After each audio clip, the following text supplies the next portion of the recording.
An underwater mystery is taking place in Port Phillip Bay, where tens of thousands of spider crabs are forming underwater pyramids as they shed their shells. But why they gather en masse is largely unknown, and scientists hope sea lovers can help piece together the puzzle.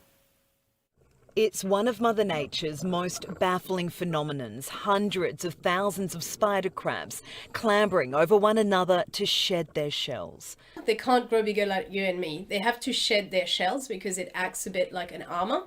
And so they need to get rid of their shells and then pump themselves full of water, and then they harden a new shell on top of that. Scientists suspect they huddle for protection from stingrays and birds as they change shells. When they're soft, it helps being in the middle of a pile protected by other spider crabs on top of you, and that's kind of how you get, best chance of not being eaten. It's an annual migration that occurs around the time of winter's first full moon. We'll dive down and have a look, make sure we're kind of respectful of what they're doing, but keep our distance. But always stop and have a nice look. Swimmers say it's an incredible sight to witness. I've seen a couple of thousand crabs all congregating together, down to just a couple of hundred. But much of the crabs' behaviour, like where they come from, where they go and what they eat, is a mystery.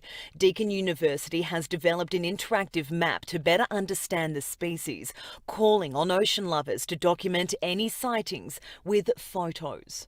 I still, as a scientist, can't wrap my head around how little we know, especially because this is a phenomenon that happens in shallow waters. The crab's annual migration is being embraced by Melbourne's bayside communities. This giant mural was painted in Elwood recently, and it's big enough to be seen from the ground and the sky. An underwater spectacle that fascinates Victorians and scientists alike. Amber Johnston for 10 News First.